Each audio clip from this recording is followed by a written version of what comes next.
Hi, and welcome to Chicago Style Eats, the show where we talk about tasty foods invented in Chicago. I'm Tony. And I'm Stephanie. And in this episode, we're sampling a sandwich called the Gym Shoe. As usual, we want to know a few things about this sandwich. What's in it? Who invented it? Why is it called the Gym Shoe? Despite the horribly unappealing name, the idea of a gym shoe is much more palatable. Just think kitchen sink. It's almost as though someone wanted to appeal to all of Chicago's ethnic groups all at the same time in one sandwich. While the entire list of ingredients in a gym shoe may vary from one location to the next, the general list of ingredients is corned beef, Italian beef, and gyros meat served on a submarine roll with giardiniera, tomatoes, lettuce, onions, mayo, and cheese on top, and drizzled with a watered-down tzatziki or cucumber sauce.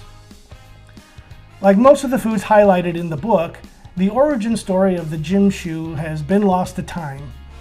One certainty is that it was invented on the city's south side, where it's still found in submarine sandwich shops today.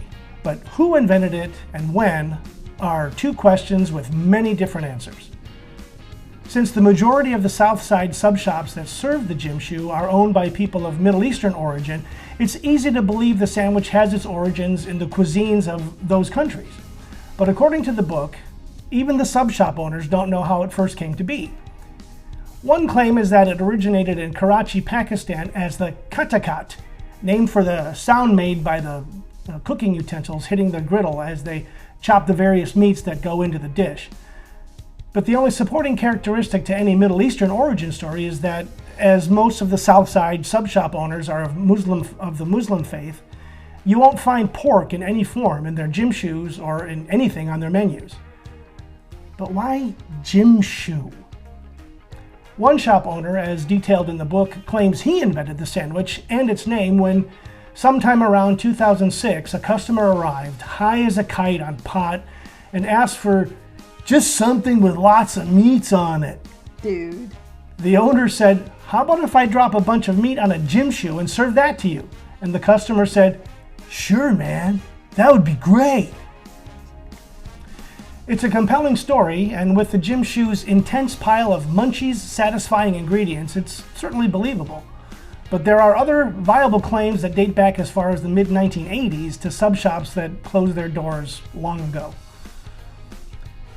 So, with no definitive story of an inventor or original location, we randomly chose one of the locations listed in the book and headed down to the south side. The location we went to was the Southtown Subs on East 71st Street. Now, I had some fairly low expectations of this sandwich. I thought with just this huge pile of meat and ingredients, it was just like they just threw everything in and hoped somebody would like it. And I was just thinking, it's kind of like a garbage pile. But That's fucking awesome. That was so good. We didn't just sample it, we devoured this puppy. It was just like it looks like a pile of meat, and it was a big, messy, sloppy sandwich. But one bite and was like, oh my God, this is fantastic. Hey, you missed the tomato. This is the small. You missed the tomato. Next time, make sure you get the tomato in your mouth. That first bite's really good, though. Oh my God.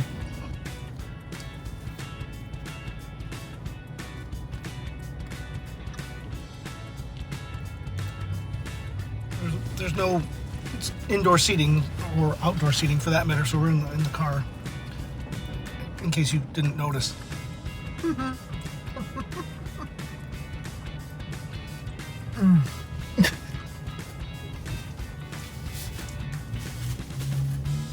Like, seriously fucking awesome. Shit. God damn. Seriously fucking messy, but so good.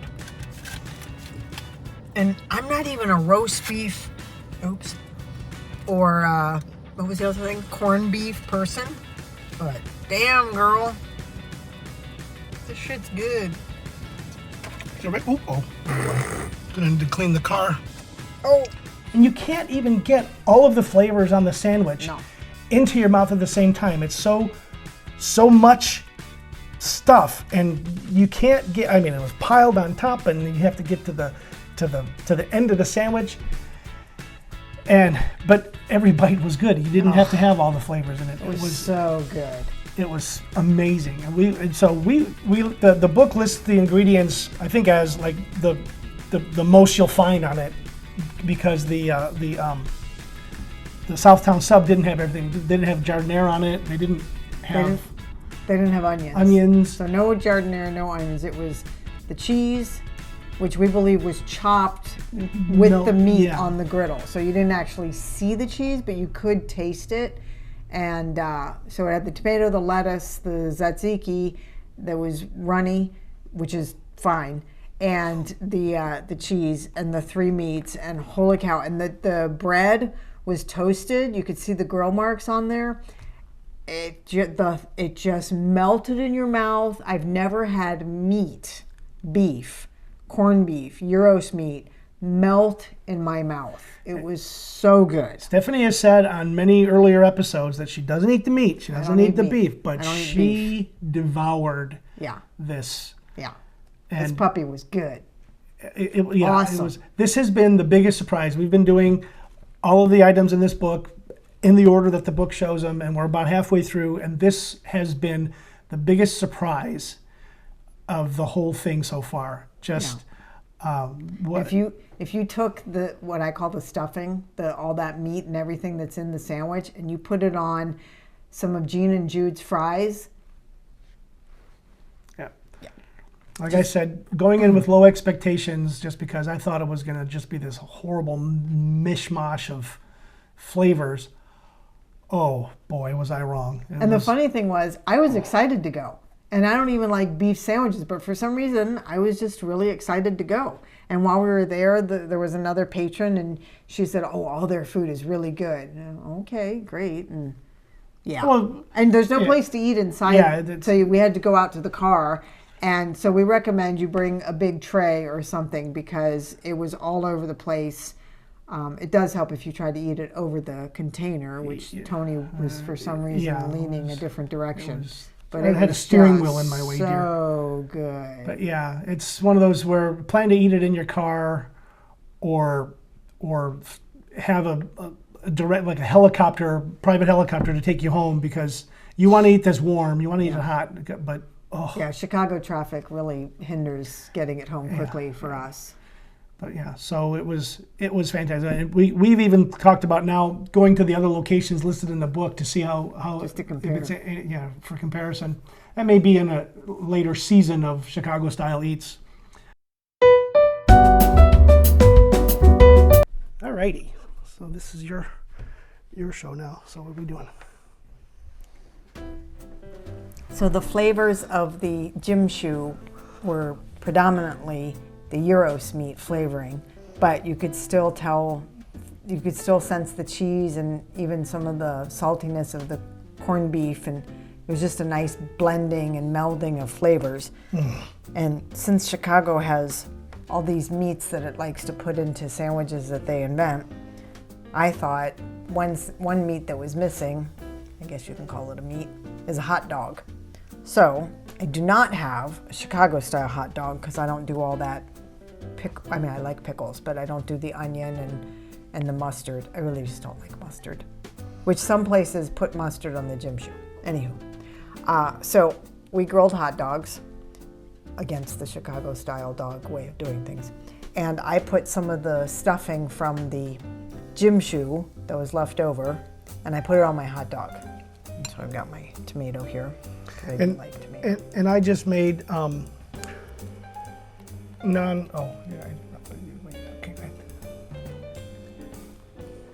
And? I just invented a sandwich. What are we gonna call it? Gym shoe dog? Dog shoe? Gym shoe dog? Hot shoe. Hot shoe.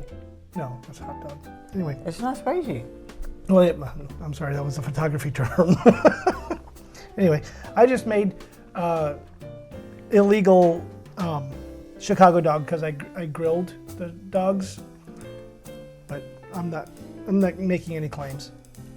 But anyway, this was all about her dog. I'm just eating. We're having dinner. Another Chicago invented sandwich, and it's a variation of the hot dog and the gym shoe. The gym shoe with the hot dog. Yeah. And it's very tasty because the gym shoe is awesome. I really like this. You're gonna also say about the other sandwich that you used to call the best ever? Oh, so for many, many years, from the time that I lived in Las Vegas, there was a submarine shop called Capriati's, and I love this place. And they make this sub called the Bobby. And the Bobby is Thanksgiving in a sub. So it has fresh roasted turkey, shredded, mayonnaise, stuffing, as in stuffing from Thanksgiving, and cranberry sauce. Not a Chicago. No, this is nothing new. So for decades, I've been saying this is the best sandwich on earth ever.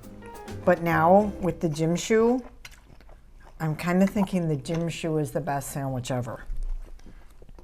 Yeah, it's just so good. And I'm just over here making a mess. Yeah, I really like the gym shoe with the hot dog.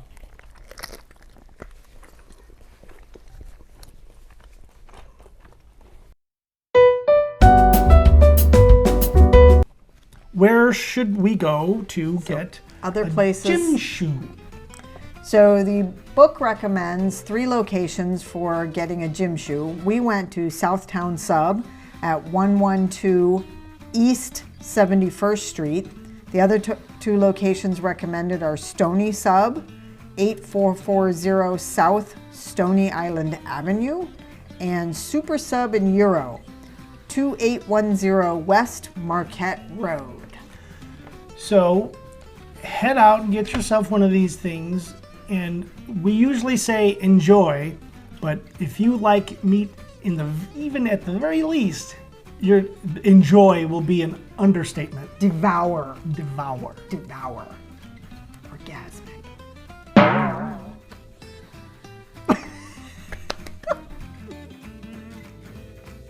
If you like this episode, click the thumbs up icon below. Don't like it? Let us know in the comments what might make it better. Want to see more Chicago-style eats? Click the subscribe button below so you can get an alert each time we drop a new episode. Don't know what the heck we're doing? Click on the end screen or the link in the description below to see our intro video. Thanks for watching.